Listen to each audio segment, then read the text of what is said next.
जब भारत की सरकार किसानों के खिलाफ 3 काला कानून लेकर आई थी और उस समय हमने रोका था, मान्यवर, निवेदन किया था, विनती की थी, हाथ जोड़ा था कि किसानों के साथ विश्वासघात मत कीजिए, लेकिन सरकार ने नहीं सुनी। सर, हमने विरोध किया, हम बेल में आए, सरकार को चिताया, हमें सस्पेंड करके बाहर कर दिया गया। सर, 7 दिन तक इसी संसद के परिसर में हम लोग निलंबित करके रखे गए। सरकार ने हमारी बात नहीं सुनी।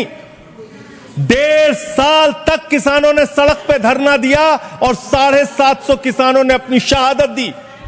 संजय जी, उसके बाद बिल पर बोलिए।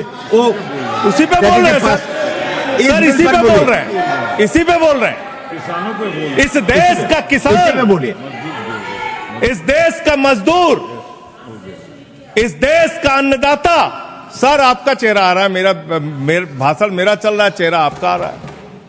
आपका इस देश का किसान, आपका आ रहा है, आपका आता इस देश का मजदूर, इस देश के करोड़ों लोग सड़कों पर उतरे, उनको खालिस्तानी कहा गया, पाकिस्तानी कहा गया, गोलियां चलाई गई, लाठियां चलाई गई, बड़े बड़े कील गाड़ दिए गए सड़कों पे।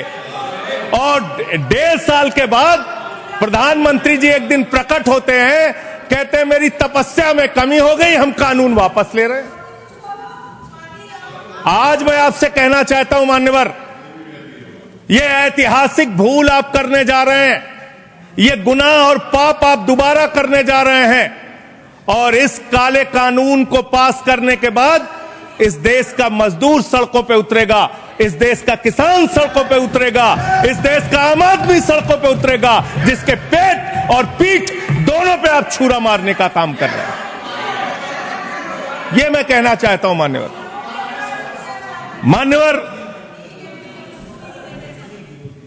मान्यवर,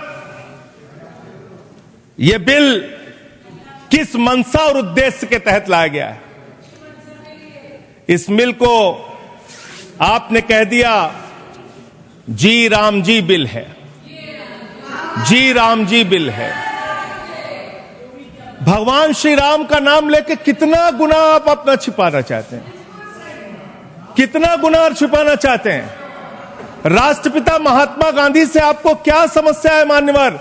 अरे वो राष्ट्रपिता महात्मा गांधी इतने महान है, इतने महान है, इतने महान है कि दुनिया के 80 देशों में उनकी प्रतिमा लगी हुई है मान्यवर, 80 देशों में।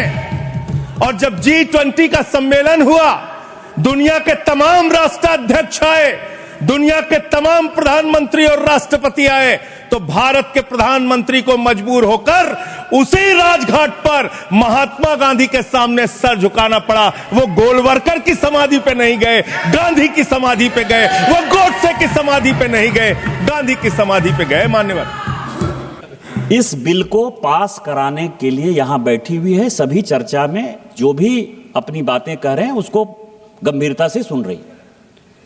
मैं भी संविधान देख रहा था। सभापति महोदय, संविधान देखने की बुरी आदत है। एक संविधान वो है जो डॉक्टर बाबा साहब अम्बेडकर ने बनाया, इसको बुरी आदत क्यों? जिसका आर्टिकल 49 है, और एक सेक्शन जो कल प्रेमचंद्रन जी ने 51A कहा था, जिसके कारण की मिसा का कानून आया। उसमें जो 2 नंबर है, जो इंदिरा गांधी लेकर आई, स्पीकर महोदय, ये कांग्रेसियों की दिक्कत यह है कि मैं जैसे खड़ा होता हूं वैसे ही चिल्लाने लगते हैं। अब आप देखिए कि संविधान चिल्लाते इन्होंने पूरे देश को गुमराह किया, और मैं संविधान की बात कर रहा हूं तो ये बात कर रहे हैं। संविधान में क्या लिखा हुआ है? 51A, जो इमरजेंसी लगाकर मिसा का कानून इंदिरा जी लेकर आए, उन्होंने ये लिखा, बी नंबर बहुत महत्वपूर्ण है sir, to cherish and follow the noble ideas which inspired our national struggle for freedom। किसने किया? सत्य और अहिंसा की बात महात्मा गांधी ने की। राष्ट्रपिता महात्मा गांधी हैं। आर्टिकल 49 संविधान का यह कहता है कि महात्मा गांधी का नाम, राष्ट्रपति का नाम, उपराष्ट्रपति का नाम किसी भी योजना में नहीं हो सकता है। कांग्रेस ने केवल भ्रष्टाचार के लिए, केवल पैसा कमाने के लिए बैंड बाजा बारात को लेकर। सबको पता है कि मनरेगा जो योजना है, जितने यहां सांसद बैठे हुए हैं, अपने दिल पर जो है हाथ रखकर बोलिए कि मनरेगा में भ्रष्टाचार है या नहीं। 50% कमीशन मनरेगा में है। और ये किस लिए परेशान है? ये किस लिए परेशान है? क्योंकि हम जो बिल लेकर आए हैं, सभापति महोदय, हम माननीय मंत्री जी को धन्यवाद देना चाहेंगे। इसका शेड्यूल इन्होंने नहीं पढ़ा। पहला शेड्यूल यह है कि लोकपाल प्रत्येक जिले में बनाया जाएगा। लोकपाल जब बनेगा तो ये कांग्रेसी जो इतना मोटे हो गए खा के 14 साल से, वो सब पूरा खत्म हो जाएगा। दूसरा उन्होंने कहा है, दूसरा जो सबसे बड़ा सवाल है, सब मिट्टी का काम होता है मनरेगा में, और मिट्टी की मापी 2 महीने बाद, 3 महीने बाद, बारिश के बाद, जब बारिश का पूरा पानी खत्म हो जाता है तब मिट्टी की मापी होती है। सबसे बड़ा भ्रष्टाचार मनरेगा का ये है।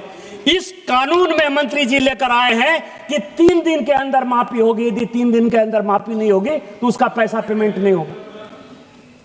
किस तरह की बात कर रहे हो? गांधी को मारने की बात कर रहे हो? गांधी को आपने कितनी बार मारा, कभी अंदाजा है आपको? भारत और पाकिस्तान का बंटवारा हो गया, क्या गांधी उस दिन नहीं मरे? तिब्बत आपने जो है चीन को दे दिया, क्या आपने उस दिन गांधी को नहीं मारा? क्या आपने कश्मीर का 2 टुकड़ा कर दिया, क्या उस दिन आपने गांधी को नहीं मारा? हिंदू मैरिज एक्ट बना दिया, क्या उस दिन आपने गांधी को नहीं मारा? गरीबी हटाओ का नारा बना के गरीबों को जो है और गरीब बना दिया, क्या उस दिन गांधी को नहीं मारा?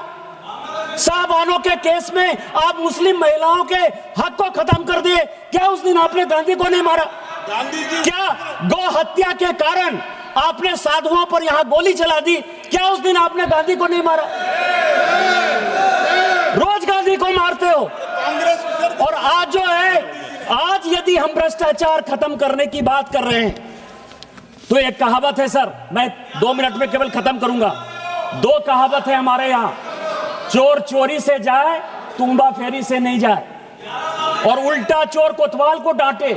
ये भ्रष्टाचार करने वाली कांग्रेस, यदि भारतीय जनता पार्टी में मोदी जी के नेतृत्व में यदि शिवराज सिंह चौहान जी ये बिल लेकर आए हैं तो ये भ्रष्टाचार को बढ़ावा देने के लिए कर रहे हैं। संस्कृत का एक श्लोक है, केवल वो कह के मैं खत्म करूंगा। आपदा पतंती नाम हितो अप्यायाति हेतुताम मातृजंगा ही वत्स्य अस्तंभवती बंधने। मोदी जी इस देश को न खाएंगे न खाने दे के रास्ते पर ले जा रहे हैं। आपदा है, आप चोरी कर रहे हैं, चोरी की ये योजना है, और इस चोरी को हम खत्म करेंगे और इस देश को बचाएंगे, विकास का काम करेंगे। इस योजना के लिए हम धन्यवाद देते हैं, इस बिल का हम समर्थन करते हैं। जय हिंद, जय भारत।